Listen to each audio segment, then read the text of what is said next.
entrepreneurs and professionals of Tampa Bay. Welcome to your hour for getting the information, the tools, and the connections for elevating your business. Welcome to Getting the Edge with Kelly Wilson. And here's your host, Kelly Wilson. Hi, welcome to Getting the Edge. I'm your host, Kelly Wilson. Thank you so much for being with us today.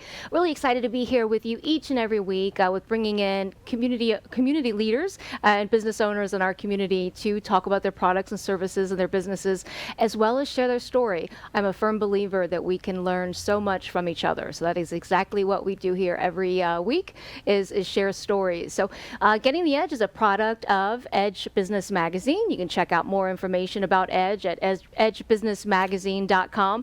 Ultimately, we're a multi-platform media company that's specifically designed to assist small business owners with gaining visibility, influence, and connections in the community. So again, check us out. Really excited to be, we just launched our brand new issue of Edge Business Magazine. Our New Year Not-for-Profit magazine is out. So definitely on the website, you can subscribe, never miss a copy, and have your own personal copy delivered directly to your home or office. So definitely subscribe. You can subscribe to our newsletters. We have so much going on this year. Really excited about everything that we have up and coming.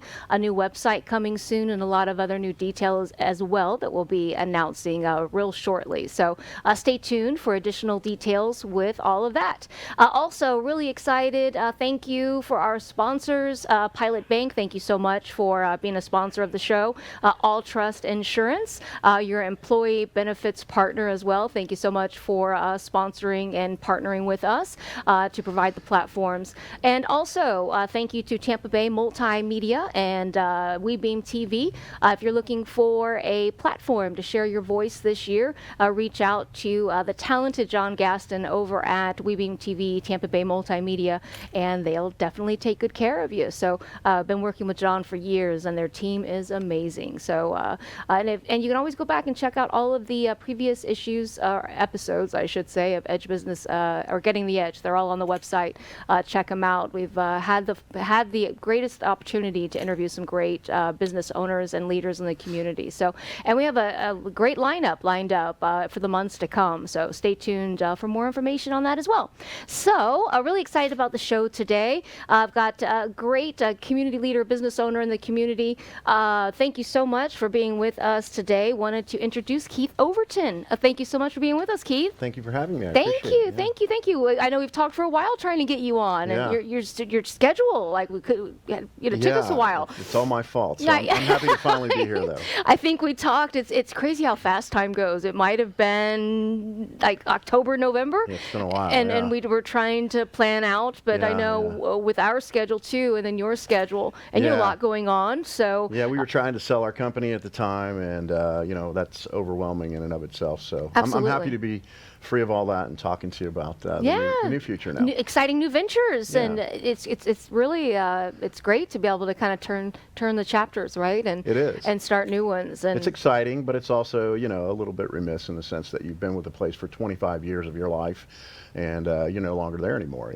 Somebody else owns it now, and they're operating it and doing things that are going to be good for it, and you hope it reaches its maximum potential. Of course I do. But it's a long time to spend in one location. Absolutely. And I'd love to talk a little bit more about that. Just as we build and grow businesses, it is tough to let go. And it's, so there's a lot of sentimental value there, and, a lot of sweat and tears and just a lot of hard work that goes into it. So Keith, you're the president and CEO now of Pioneering Resort Management. Tell us a little bit about that, and then we'll kind of go back into some of your history as well. Yeah, so Pioneering Resorts is the word pioneering kind of emulates what we're trying to accomplish here, which is a new style of outdoor tourism.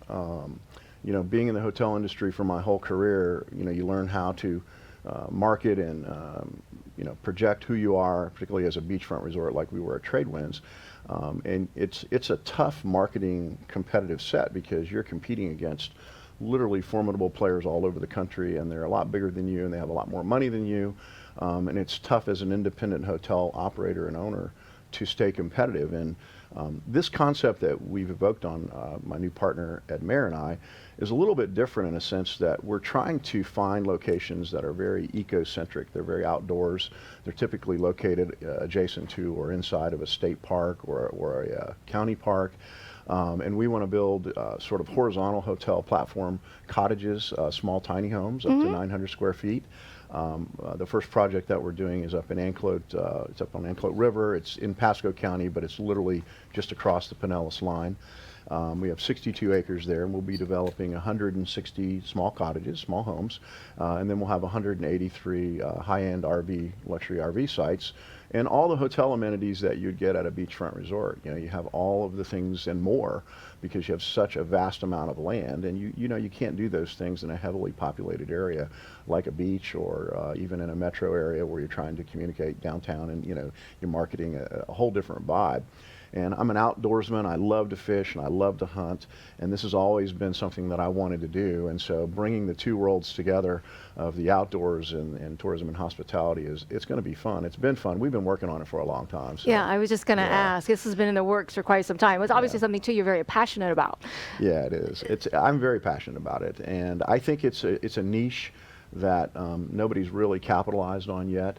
The RV segment is the fastest growing segment of travel in the entire country. I was at the RV show last weekend, and one manufacturer alone sold 65 units there, and in that month they sold over 600 units, and that's just one manufacturer. And there are literally dozens of them out there. So it's really, I love it because it reaches across all age levels. So, you know, it used to be the elderly people. I used to kind of travel in an RV. You didn't want to be that person. You know, you go up and buy an RV. Now it's sort of the millennials and the younger people are latching onto it. And, you know, a friend of mine said to me one time, he's got 3 kids and a bunch of dogs, and he goes, where am I going to stay with 3 kids and 4 dogs, you know, or whatever he has. And this is kind of the answer to all of that. Well, it's like being able to take your home with you in a sense. Yeah. So it's being able to travel and go anywhere you want and be able to take home with you. You don't have to pack. That's pretty cool. No, I've always admired and kind of thought about that at some point. It'd be nice to take a trip around and go everywhere you wanted to go throughout the states. I did it one time a long time ago. I'm not a huge RV person. I like to stay in hotel rooms for the most part, but it was a lot of fun. It was a completely different experience, and I can understand why people really latch onto it. Well, and that's part of going on vacation is to get away from home sometimes, right? So if you take it with you, maybe you know. But no, there are definitely advantages and to having your own space, like the dogs in different situations. For sure. So no, it's a great concept. So that is in the works? Yeah. So we're hoping to start development on that site in June. We own a piece of property in Alachua County that's about 15 minutes southeast of the University of Florida. It's in a little town called Hawthorne. It is adjacent to a lake that is the #1 bass fishing lake in all of Florida, or at least it used to be. And we own about 6,500 linear feet of lakefront and about 177 acres there. And we've got some really cool plans for that, where we're going to have, you know, an alligator farm and a petting zoo and ATV trails and UTV trails. And there's so much to offer in that area. Nobody has ever been really exposed to it for the most part. I mean, there's a trail system that runs from Gainesville all the way to St. Augustine. That's just amazing. Oh, I didn't know that. And there's, you know, how many thousands of state park acres are there up there? Just beautiful Florida. It's old Florida for, you know, it's in its finest. And most people haven't been there, and so we're hoping that, you know, we can attract somebody to this area and get them interested in the outdoors. And it's kind of bringing the best of both worlds then. So it's taking that state park feel and adding the amazing amenities and from the hotel kind of into one. Yeah, and you know, there's tons of land near these kinds of facilities, these parks, and there's plenty of protected land in Florida. Probably needs to be more.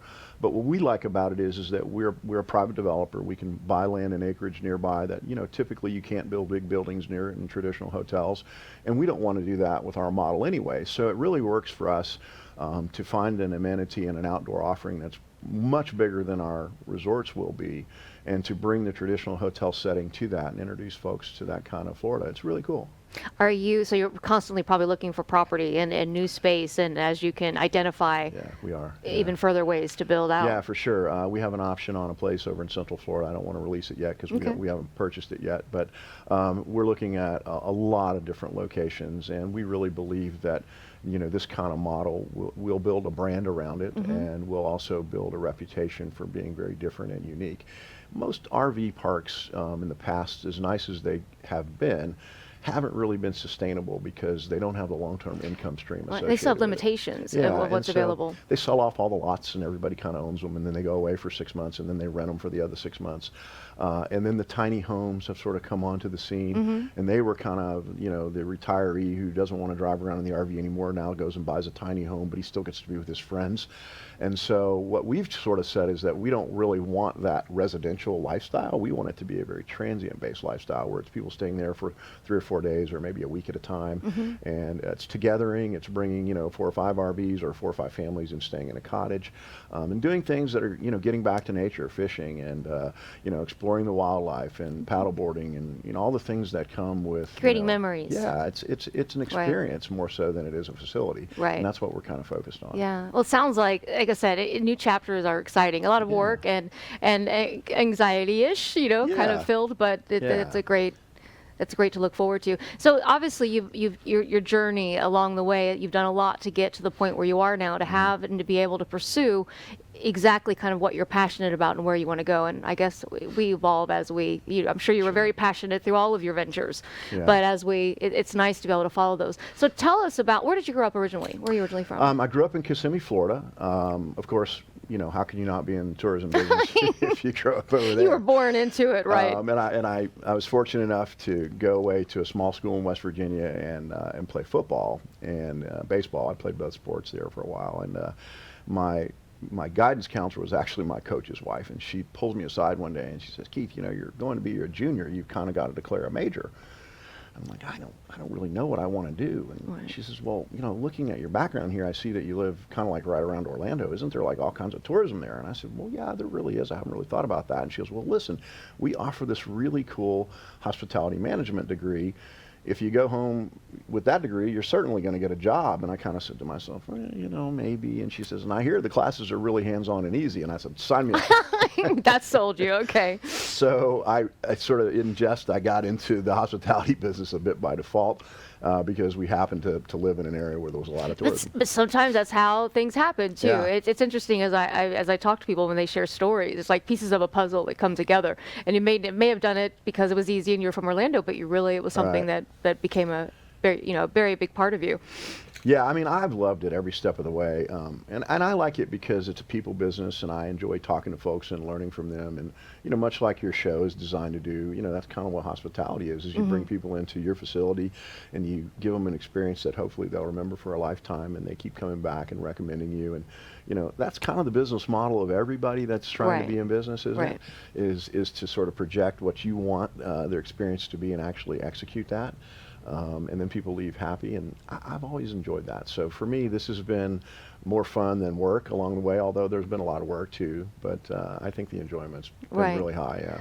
Well, when they say love what you do and you never work another day, right? I think that's something like that. I always mess up the quotes. Exactly. But so tell me, what then was your first venture, or where did you go then after college, or you went back to Kissimmee then? And I actually did. I went back and I got a job in Kissimmee and just outside of Orlando there, and I ended up working for Disney on a college program through an internship, and that was a great experience. But I realized pretty quickly, I think back then we had 30 or 40,000 people that were working there, and it was really hard to be entrepreneurial or have an opinion or be something beyond a person that's doing a task that's been outlined in a very strict book. And and so then I went and joined the Ritz-Carlton, which was that on steroids. I was going to say, you went from one extreme to even worse. And I said, wow, what am I doing here? I'm working in these, they're fantastic facilities, and you couldn't possibly learn anything better in any other organization starting out, which was I imagine that was a great experience great learning. It was incredible. But again, I was really more of an idealist kind of person, and I wanted to, do things a little differently, and it was difficult to do that in those settings. So interestingly enough, I was working for a friend of mine who owned 13 or 14 hotels over there. He was a very formidable player back in the 80s and the 90s. His name was Joe Kane. He was the chairman and CEO of Cendent Corporation. Okay. And Joe taught me a whole lot, and I was really loving there. I think I was the youngest GM in the chain at the time. I was like 26 or something. And my daughter, my firstborn, had a heart transplant at the time. She was born with a heart defect and needed to have this transplant to survive. And the only facility in the state of Florida that would actually take care of those kinds of children with heart defects was All Children's Hospital, located here in St. Petersburg. And so we were driving back and forth literally like every day or every other day. And my wife at the time said to me, we really ought to think about moving over here. And back to the whole fate kind of thing that we talked about earlier. Right. I had gotten a call from the owner of Tradewinds probably a month ago. I think it was actually a recruiter on his behalf. And I'm like, no, I love what I'm doing. I want to be here. And she said, we really ought to think about moving over there because we're going to be there every day. That's so interesting and how so that plays out. I called him back, and fortunately they were still looking for someone, and I joined the team, and it's been 25 years later, and my daughter she'll be 25 in March. And she's doing quite well. She may be the oldest living neonatal heart transplant there is. I don't know. Oh my goodness. She's doing quite well. And, things happen for a reason, I think. They absolutely do. And sometimes it's just luck, or it's just fate, or whatever you want to call it. It's not by design. You just have to be prepared to embrace whatever Absolutely. comes. Right. I always say it's not really luck. I mean, things fall into place when you're working hard and you're aware of opportunities around you. Right. And then things seem to align and come together almost serendipitously. So it's 25 years. That's just amazing. Yeah. So tell us about that when you originally went and how things have changed and how you evolved with the company over 25 years. Yeah, it's been a great journey. I started out an employee of the company. We converted it to an employee-owned company shortly after I got there, and so I got a real taste of how to work within the guidelines of ERISA, the ERISA Act of 74 and so forth, and tax savings and business advantages. And I really loved learning about how to make a business work, not necessarily just doing a task. And so working with the owners of the property at the time, it was amazing. They taught me so much. And then the ESOP, of course, I became a pretty sizable shareholder of the ESOP at that time. And then we sold that in 1998 to a new group of people, and that new group of people literally stayed together from 1998 until we sold it back in October of last year. Interesting. Yeah. So tell us a little bit about when it's an employee kind of owned company. It wasn't originally, right? No, it wasn't originally. I mean, there's tax advantages for doing that, obviously, and the owner basically transfers a large portion of the asset tax-free.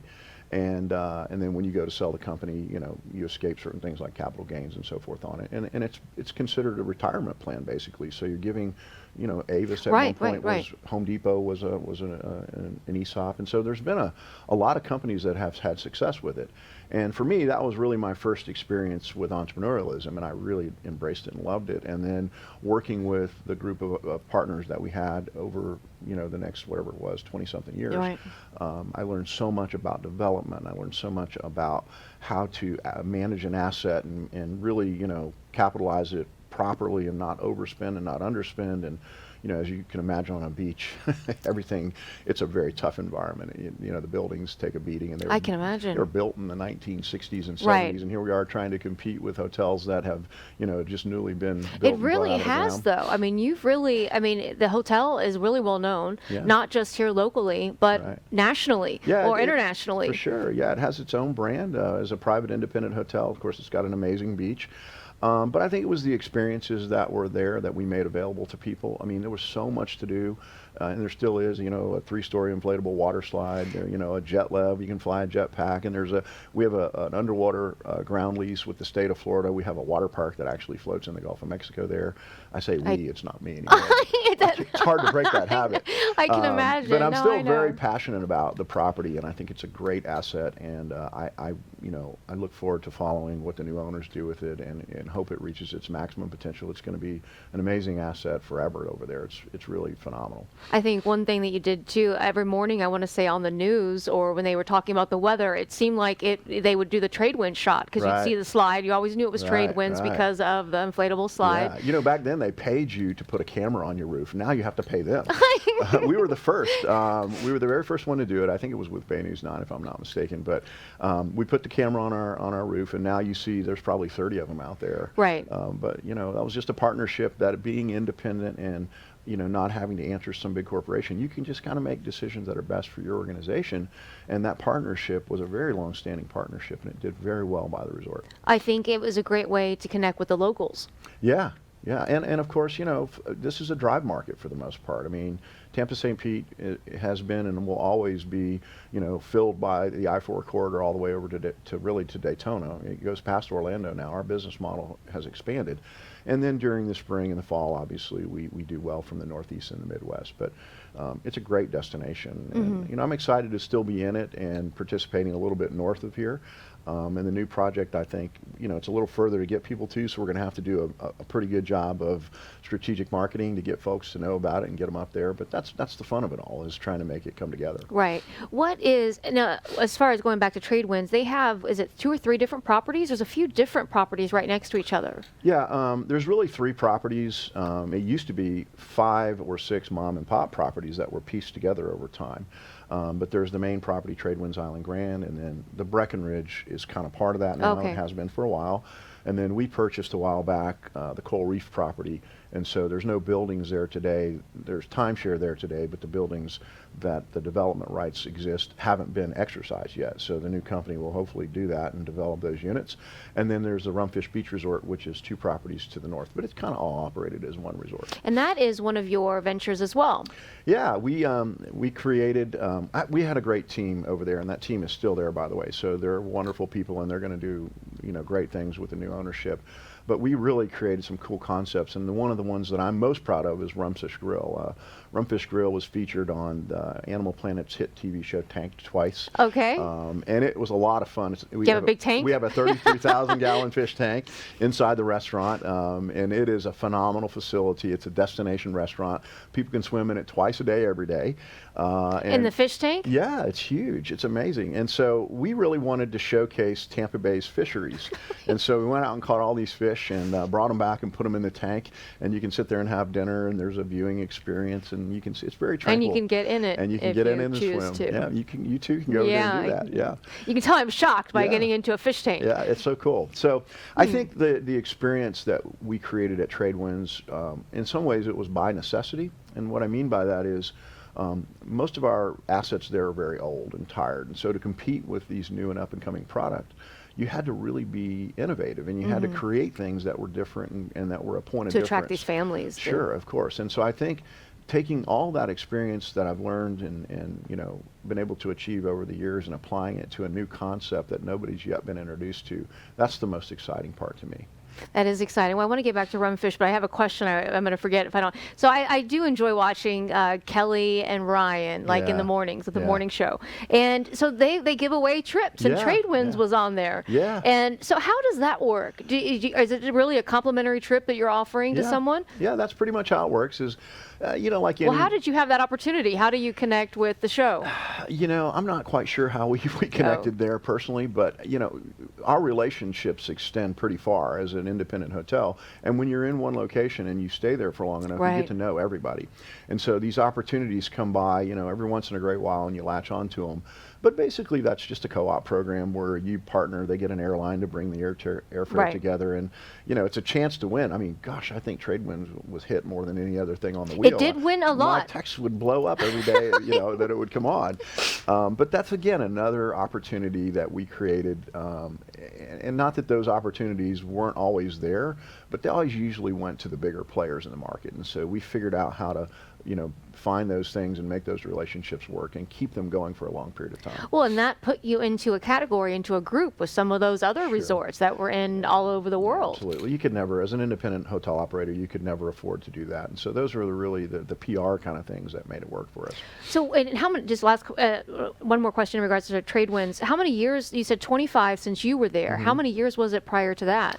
So Tradewinds was a bunch of small properties back in the 60s and 70s, and in 1985, the former owner of the company, it was their Fortune family, it was a father and two sons, basically bought up a bunch of little properties and pieced them together and made one big resort and called it Tradewinds. And they built 288 new units, and eventually some lobby space and meeting space came along, and literally they just sort of homogenized these little small properties together and built today what is Tradewinds. And so it was on its way to being a great resort before I even got there, but it was really an honor to be able to take it from where it was to where it is today. I've had the pleasure of just again, I mentioned interviewing different people, and I think it's amazing how much pride you take too, and and especially after you devote so much time, and it is hard to let go. 25 years with a company, and again, trying to keep up with current trends and creating new attractions. What are some tips that you can provide on continuing to be innovative and being ready to adapt to change? So many people kind of get focused into a certain way of doing things. Yeah, I mean, I don't know that I have a lot of overwhelming advice in that regard. I think you have more than you know. I would just tell you that I think don't be afraid of opportunities that are atypical. And some people don't have that luxury, and I'd love to talk about that a little bit more with you about empowerment and how you sort of take a team and let them run with things and really give them the authority to make decisions. And what comes from that, I think, is a much greater outcome than if you try to make decisions from the top and push them down all the time. But I think that's really where our niche was, is that we had such a great team of people there. That they would just sort of bring anything and everything to the table, and a lot of them were just crazy ideas that could never work, but there were a lot of them that were crazy ideas that could actually work. Right. And are we willing to take that risk and do that? And I'll never forget one example of this is, everybody back then was anti-pet friendly. Nobody wanted, because, pets tear up your hotel rooms and nobody really likes that and so forth. And we had, if you recall, in 2004, we had 3 big hurricanes that came through the area. And I do all remember. the folks from the East Coast came and stayed with us basically for a large portion of that year by default because they had to evacuate. But they weren't leaving their pets. And so we're like, well, gosh, we want to take this business, but we got to take pets. Well, we opened up our ballroom and turned it into a kennel. And while we're sitting around talking about, we've got 30 people watching, 200 dogs and taking them out for walks and, doing everything we could to try to accommodate the folks that were being evacuated over to the West Coast, we kind of just scratched our head and said, man, there's a big market for this. Why are we not capturing this? And so that's when we broke into the pet-friendly business, and we built a dog park and hammocks on the beach, and we built a menu just for them with things like meatloaf, and we had a little, you can get creative. That's a great idea. You run with it, and people, animals today are like children to people. Not that they always weren't, but I think it's becoming more and more a part of the family. And so I think that's one idea where, a lot of companies would frown on that because maybe they had a corporate policy that, shunned it or so forth. But we didn't have to do that. We could just sit and talk about it and make it work. Well, sometimes it's those experiences or some things that that happen that the light bulb goes off and you're like, oh my goodness, this could be really good. Right. So what tips can you mentioned you have a great team. Well, building great teams is not always the easiest thing to do. What tips can you offer on identifying the right team members? Well, it's the big question of the era. With this great economy and things that are going so well, capturing employees is the hardest thing we have in our industry by far. And when you get good people, it's even harder to hang on to them for an extended period of time. But one of the things that I was probably most proud of, there were 2 things there. There was about roughly a little over 200 employees that had been there for over 20 years. And we only had 1,000 employees at high season. So, 20% of our team had been there for a very long time. And the average length of employment was like 7 years. And we ultimately reached the top 5 workplaces in the Tampa Bay area by the Tampa Bay Times 4 different times, I believe it was. Wow. Most recently, we were 3 and 4 ranked there. And so I was really proud of that. And despite the sort of the demands for employees and people stealing them, we were able to hang on to them. And I think it was really more to do with the culture that we created than anything else. It wasn't that the asset was that great. I mean, we didn't have locker rooms and back of the house facilities, and so the staff were kind of always on stage. Like there was no place for them to go that guests weren't there. I mean, it was unfortunate, but that's just how the property was built over the years. And I think just allowing them, we had a policy that we created many years ago where they could spend up to $500 of the company's money and do anything it took to solve that guest problem. And of course, with 1,000 people, you're going to make mistakes along the way. And I think that the employees made great decisions on behalf of the company, and I think that they represented the company much better because we were allowing them to be entrepreneurial. And Yeah, that's almost scary. 500 at 1,000. That Yeah. and Yeah, but you know what? I can't think of many times in the entire 25 years that somebody made a really bad decision. I mean, there was always times to coach and learn from, and even for me, you know, there were times where I would go learn about something and go, oh my, that person made a really good decision, and I thought it was terrible to start with. Right. But that's the problem, is that you don't always know all the facts. And you know, I think leadership gets stuck in this I'm smarter than everybody else mentality, and my employees are there to do a job, and they're going to do what I tell them to do, and they're going to run it. You know, they're going to do things the way the company dictates to them. And I think it should be just quite the opposite of that. I think you should hire a bunch of great people, and that's the hard part, is Right. finding them and knowing how to pick them, and you know, trying to learn what it is about them that's going to make your company better. And then embracing what they want and what they see, because they're the ones that talk about it with the guest every single day. They know what the guests want more than we do. And if you're courageous enough to take the time to do that, and a lot of companies aren't, because they're run from, you know, a corporate headquarters that's out of state, and you don't really get to make those kind of decisions at the site level. We never had those, you know, sort of handcuffs, and I think it was the most fun experience of my career, seeing our employees do such a great job to take care of the consumer. And grow. And I have found in my own experience and talking with so many other people, when you give them authority, or or some type of ownership, they feel ownership with the company, then Yeah. they want to nurture it and Yeah. take care of it, Yeah. and they're more likely to grow and stay. Yeah, that's exactly right. I mean, it's the difference between renting a car and owning a car. You know, what do you do with a rental car? You take it, you throw it in the back seat, you know? Right. But you don't do that in your own car. And I think if you can get them to think of this as their home, as their place of work, is really, they spend more time with the people they work Right. with than they do their families in some cases. But I really believe, though, that culture that we created over there, it wasn't just me, obviously, there was a whole bunch of people that contributed to it. But I think it was a very special thing, and I'm looking forward to replicating that again and doing it all over. That's the challenge, is how do you recreate it again with a new group of people and try to get them to buy into those same concepts. But I think all people want to do right by other people. I think you just have to give them the ability to do that and let them know it's okay. If they make a mistake, you know, no big deal. We all make Right. mistakes. But that's a hard lesson to learn, because, you know, when you're a young, hungry manager or leader that's coming up in an organization, you know, that's a bit intimidating, because you think to yourself, wow, if I give them the authority to do all of this, what do they need me for? And that's the whole point. Right. They shouldn't need you. If they need you to do their job, it's never going to be done properly.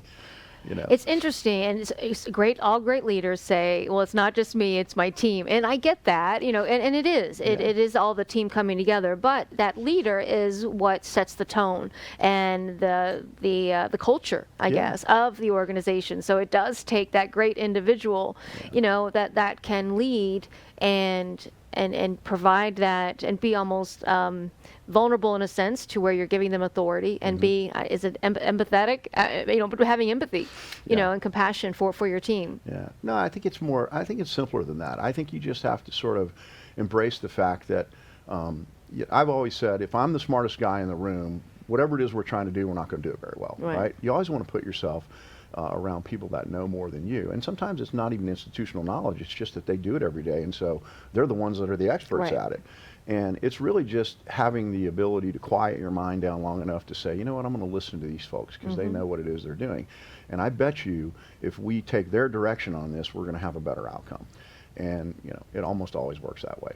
It's difficult, especially with smaller businesses as well, especially if you founded something and it's your kind of child that you've nurtured. It's hard then, as you kind of experience that growth stage, to bring in other people. And yes, you want to welcome their ideas and their input, because I don't know everything, and we don't have all the answers, so having a great team, but sometimes it's hard to then, kind of give some of that control for them to help and take over. It's almost like you want to cling to it. I have a tough time delegating. Yeah. And although I'm open to ideas, it's hard to let go. It is. I mean, there's certain things everybody kind of holds on to, including me. We all have those habits, if you will. But I think generally speaking, if you have the courage to just try it for a little bit of time. Well, and you have to grow. Yeah. Otherwise, you're going to stay stagnant, and you're really going to limit yourself Yeah. and the business and what you're able to do. Yeah. You have to. Yeah. The results though speak for themselves. If you try it long enough and you figure out that that's really the way to do it, and frankly speaking, there's some things that I probably shouldn't be doing because I'm not good at it. That's all of us, right? There's just things that other people are better at doing. Right. And so what you have to do is sort of play the chessboard and find people that are really talented, and maybe that's not their background, but they think like that, and move them in that direction. And we did an amazing job with that. I think we had 145 managers by the time I left there in October, and over 80 of them were promotions from within. Because I always have this saying in the industry, and maybe it's not mine, but I've always used it. I probably stole it from someone. But our business is not very complicated. It's taking care of people, right? And you can teach pretty much every job that we have to do, including the president and CEO of the organization. It's not that complicated. But the one thing you can't teach people is to care. Oh, right. It's an inherent thing that they've either learned over time, or their family, sort of taught them those values, or maybe they were in a difficult situation in their younger part of their life, and they weren't going to be in that situation anymore, and they just sort of, fled to that. But if you can find those people that inherently care and they're willing to go the extra mile and do things differently, and you get enough of them together, they'll hold each other accountable, and they'll make the culture something that's very special. How many employees total were? During peak season, we would run about 1,000 employees or so. And I'm excited about our new projects because the average number of employees is probably going to be 100 or less, even though we're going to have far more acreage and we're going to have, almost as many units. Because it gives us the luxury of not having an intensive building where you have all this mass that you have to take care of in elevators and all the mechanical stuff that goes with it. So I'm really excited that this is 100% opportunity to focus on experiential things. So that's what's so cool about it. Well, I think taking a little bit of everything you learned from Disney, from the Ritz-Carlton to 25 years with Tradewinds, this is, you can take a little bit of all of that experience and building this amazing new concept. Yeah, and that's you make a really good point, because all the things that we couldn't change because we had this existing product or whatever, you buy a hotel, you go operate it, you kind of were dealt with whatever is there. But this is one of those situations where that condition doesn't exist now. We can make it whatever we want to make it. Right. And so if it doesn't work, it's kind of our own fault. Right. And I love, bragging about this, is that, we can certainly tell you what not to do. Well, we learn more from what doesn't work than from what does, right? So, you have to eat a little bit of humble pie and go, okay, let's don't do that again. Right. So I hope that, we can take all those experiences that I've, cultivated over the years with many, many people, the tens of thousands of employees that have come through the doors have also made contributions along the way, and taught me things that are important. So, I'm hoping that we can take that and parlay it into a really cool development project and replicate it certainly around Florida and the Southeast, and come away with a really cool experiential brand. Yeah, it sounds like it. Well, we can learn so much from everyone. I mean, that's exactly what Getting the Edge is about. And I've learned never to underestimate anyone. Right. Even if we're in different businesses or different, you can learn something from everyone. Right. And it may not make sense today, but you file it away, and someday you'll think, I remember talking to someone, they said something. Right. Did someone give you advice once that was just like the best advice you've ever been given? I've had so many great people that have given me awesome advice. But I think the advice that I would give to others, not that I'm a person that would even be regarded enough to give someone advice, but if somebody asked me, what's the most important thing you could do? It's not something that somebody told me. It's something that I observed from other people. And that is, over my career, I always had this philosophy that I was going to take the job that allowed me to work for the person I respected the most and that I could learn from the most. And almost always it was the lesser paying job, and it's a good conversation to have, because you see this fight going on for the $15 an hour minimum wage, and the tourism and hospitality industry is low paying and slave wages, and it's offensive to hear all of that, because the tourism industry is the gateway to the business world. How many executives and CEOs in the Fortune 500 company, if you ask them today, took on a job right out of school or when they were younger in the hospitality industry, flipping hamburgers, making beds, cleaning, whatever they did, almost everybody learns the business acumen that they have from starting out in the hospitality industry. And so I just think that the opportunities to partner with somebody and learn from somebody are always out there, and you just have to be courageous enough to go that direction. And it might not be where you're going to have the highest paycheck.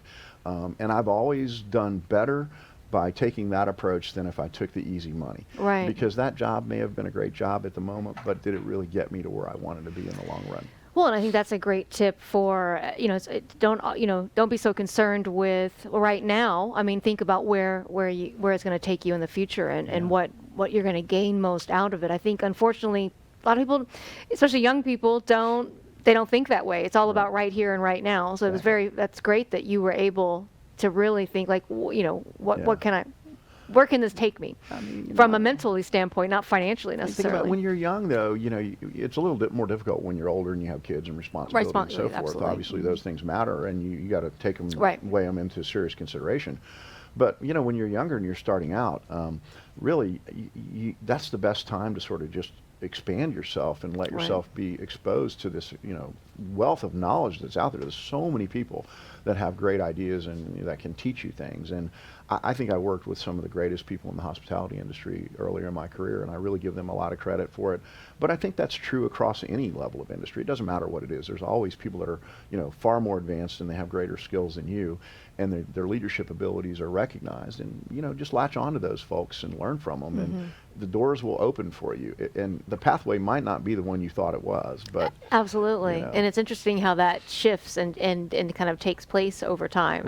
Right. But the pieces come together. Sure, I think so. Yeah, I think so. And really shape up. Well, I think even the whole story with going to St. Pete, that's a great example of it. Right. What if you could go back in time and give your younger self advice, like right out of college? Is there anything you'd give what would you tell yourself knowing what you know now? I don't know that I would do things a lot differently, but I think the advice that you give to the younger people today is a little bit different than maybe it would have been when I was coming up. But, I think humble is the big word of the century. You see too much entitlement. You see too much sort of, you owe me this, or I'm beyond that, or that's beneath me, or whatever the connotation is that folks bring to the table today.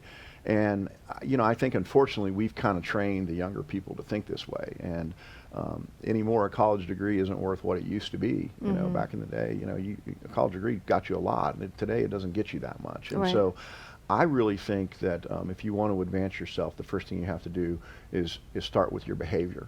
And be humble and be respectful and do whatever it takes. I mean, I will tell you that I've cleaned more toilets than probably anybody I know, and ruined more ties dunking them in there along the way. But I think you have to be willing to do that, and you can't put yourself anywhere into your mind, into the future, beyond what's in that moment right there that you can do to contribute to that organization that you're working for. And I think folks today have this sort of union mentality where that's not my job, or I only do this. And I think if you can just break those barriers away and say, I don't care about any of that stuff. All I care about is that I'm going to do the best job I can today, and whatever it is my task is right now, and prove myself to the people that are leading this organization that I'm worthy of something better than this. But kids today don't have, and my kids included. I have 4 of them, and I fight with them about it all. Last night at dinner, I was fighting with them about it. So I think that's the biggest. I think most parents can relate. Right. I mean, they're older now; they're grown; they should know better. But I still have these kind of conversations. Well, and we want to provide for them and to take care of them, and maybe give them, and do some things maybe that we couldn't when we were younger. But at the same time, that's a whole nother episode. Yeah, it really is. Yeah. Of like trying to figure out how to balance that, right? So that you're teaching them. Right. I think, unfortunately, though, it's a societal issue, and it's way bigger than a conversation like this. But I think parenting is now left up to the teachers, and then it gets punted to the employer. And ultimately, I think the values that a lot of kids bring to the workplace are lacking today. And I don't know that we can change a lot of that. I think the best thing we can do is create a culture that holds them accountable for that. Because there's no way as an employer you can hold everybody in an organization accountable to those standards. The people that you work with have to do that on your behalf. And so I think that's the only hope we have, is to, hire the right people. And it's not even about, I don't even really like the word training. I think it's more of an education than it is training, because training is about behaviors. Education is about a mentality. And so I think we just have to create a mentality in the workplace today, and it's hard to do, by the way. that people embrace and they want to do right by the organization. And it's not about self, it's about the team. Yeah, that is the biggest dilemma problem that most business owners face. We have these conversations almost daily, and it's about staff and team. And I was just having a couple this morning, with other people. I mean, just in regards to, them having to cover shifts, or them having to come bring people together, or them having, Right. it is a problem for everyone. It is. Do you think that's more so with the kind of the millennial outlook of things? Has that changed since the 20 years ago? Oh, I think so. I think time has, look, I think there's been a lot of things that have influenced the behaviors of the youth today, and even the young adults. Access to information is probably the single biggest influencer. But I think that influence has really sort of not been regulated in a way, and I don't mean governmentally regulated, I mean parentally regulated, where kids have access to everything, and most of it is bad stuff. And I think that they get in their minds that this is real life, and it's not. And when it's time to go make real money and have a real job, the internet, stuff that they saw doesn't really help them do that. And I think it's just a clash of cultures that we're having right now. We'll get past it. Everything morphs into something bigger and better.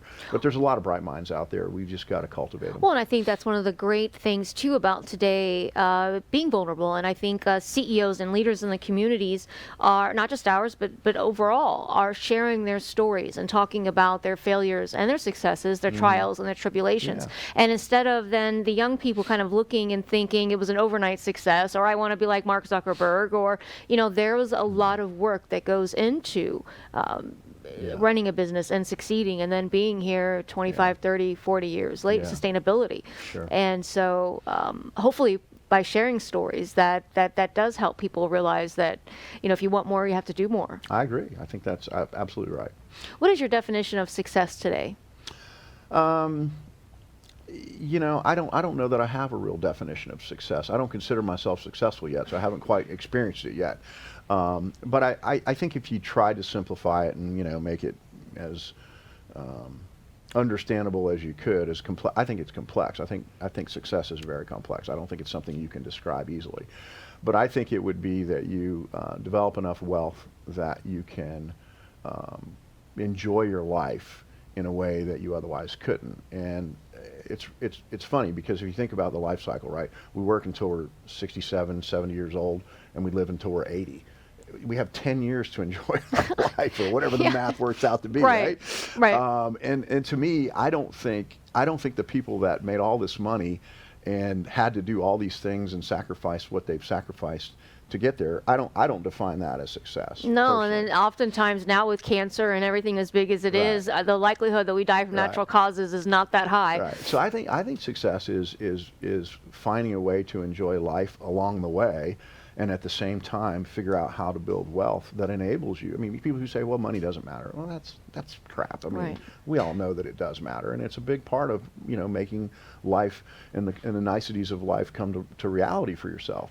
But it can't be the starting point, And I will tell you that I think most organizations today define their success by digging into a financial statement. And I hate financial statements. I can read them and I memorize them, and I could probably tell you every single number that we did over the last 20 years at Tradewinds. But that's not where the answer to what you need to do better is, and it's not where the answer is to what you've done successfully. It's just a measure, and it's a lag measure. It doesn't tell you anything about the future. It always tells you about what you've done in the past. And all that really matters is tomorrow. And so I think that too many organizations get caught up in looking at their financial analysis to determine their success, and I think the success is right there in front of them. They just got to put the paperwork down and get out of their office and go talk to people and figure out what we can be doing different and be a facilitator of things that get better. Is it tools? Is it resources? Is it information? What is it that I need to do to enable these people who are doing the work to get better? And it's, to me, it's the journey. It's not about one particular metric. That takes us a while to learn that too. But when we finally do get there and just, enjoy the obstacles and just it's hard to enjoy them when you're in them, but truly our struggles really help us grow and become who we are. So you learn to appreciate or be thankful for some of the obstacles what is your viewpoint on partnerships? You mentioned now having a partner with the new venture. What's your take on business partnerships? I've never not had one. I've never not had a bunch of people that have contributed. And so I think partnerships are important. I think that I think you have to put yourself with people that are experts in areas of the business acumen that you're not. And so in this scenario, my new partner is a guy who has developed many RV resorts, very successful ones over the years. They were more residential based, where he would sell them and then ultimately they would put some units back into the rental program. But he comes from a fund management capacity where he managed, hundreds of millions of dollars, and he's done a very, very nice job of taking a piece of land and converting it into a resort that's filled with RVs that does very well. And he's made a ton of money over the years. I've never done that before. Yeah. And this is the experience that we're trying to bring together. Why am I going to try to do this without somebody who's an expert at that? Right. And so I think you just have to partner with people that know more than you, but have an aligned mission and sort of sense of direction as to where you want to get. It's interesting because I've heard so many stories about business partnerships over the years, and it's a lot like a marriage, right? So you hope that everything kind of aligns right now, but then you hope it. Right. Obviously, you have exit clauses, and you have to protect yourselves, but so many other things play into that, into a long term. Yeah, I mean, a good partnership. Everything's great in the beginning. Absolutely. but I think if you both sit down and talk about what are the worst case scenarios that can happen, and you plan for them, and you create some articles of incorporation and some understanding about how the business relationship is going to work, and you acknowledge that those are possibilities, and you don't just kind of breeze by them, and you deal with them right up front. It's the old swallow the frog theory. It's going to taste like crap no matter what. Get it over with. And talking about those kind of things up front, to me, are the most important foundation aspects of a partnership. Right. And then going forward, the hard stuff is kind of behind you, and if it does come about, at least you know what it is you're going to do to deal with it. I think it's too, when we get to a certain point in age, and we have the wisdom, and you've kind of had the experiences, I would think it might be a lot easier going into a partnership at that point, because really, it's all kind of out in the open. You know what to discuss. You've been there and done that for years, and really then at this point, hopefully you can just grow together. I think that's like with any relationships. At some point you get to a point with age that. I think the best partnerships are sort of happen chance partnerships. I don't think they're these sought after relationships that people go out to. Right. I need to get this discipline or that discipline. I think they're things where you cultivate a relationship with somebody over time in some capacity that you're working with them. And I've been working on these projects that we're working on now for 2 or 3 years in some cases. So when I met the individuals involved, I began to learn how skilled they were at these kinds of things and how much knowledge and information they could bring to the table. And so it made it, when it was time to make the partnership come together, it made it so much easier to do that. Right. And I think that's a key as well, is that you've got to allow it sort of, it's like a fine wine. You got to let it breathe a little bit, just see what it tastes like. Right. And I think that's part of the startup process when you're trying to bring people together in that capacity, is to sort of give it some time and really try to get to know each other. Yeah, build a relationship and just kind of, and without expectations, and just see where things go. Right, exactly. Yeah.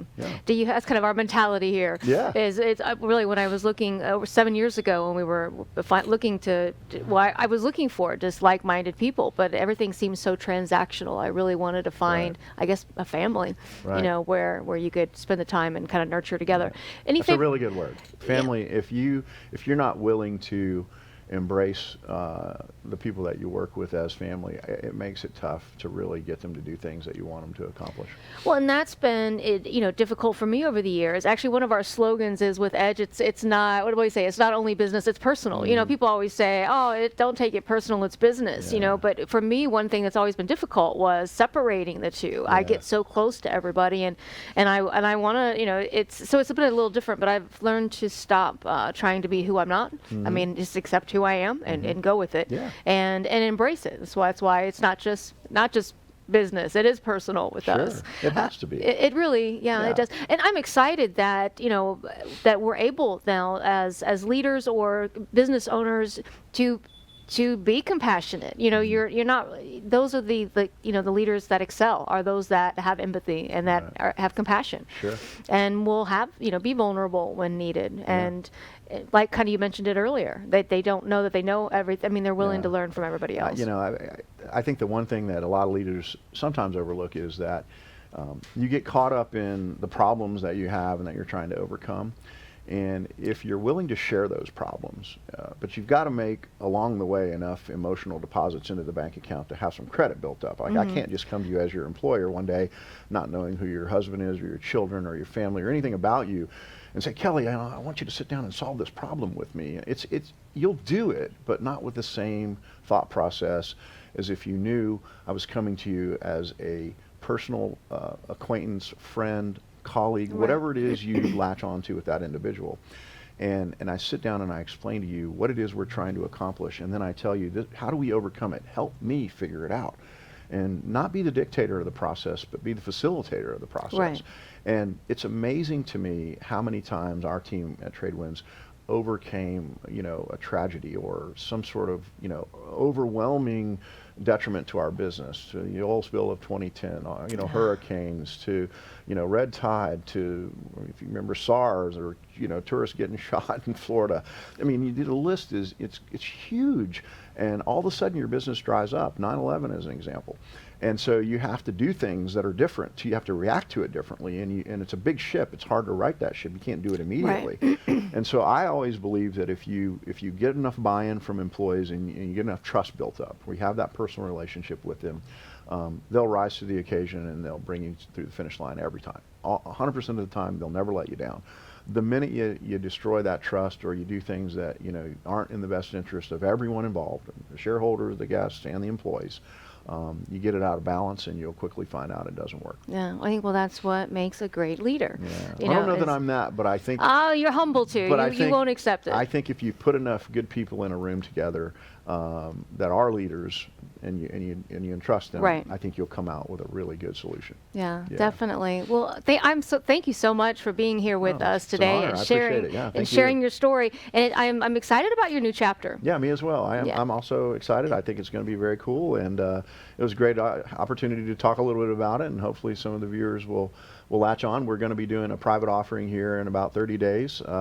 For the first project, and the second project is actually a part of one of the Trump economic zones where you can take your money, invest it into it, and it ultimately gets no capital gains on it for the life of that investment. So there's a lot of cool things coming up, and obviously we as an organization have to reach out and get more partners involved and more people that want to be involved and help. And definitely cool. We have your information, your website on the screen, and we'll share it, and we'll be happy to share and provide information on your behalf as well.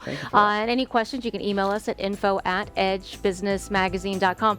Again, thank you so much for being with us each and every week as we share stories on getting the edge. We look forward to seeing you again real soon. Until next time, never stop dreaming. Thank you.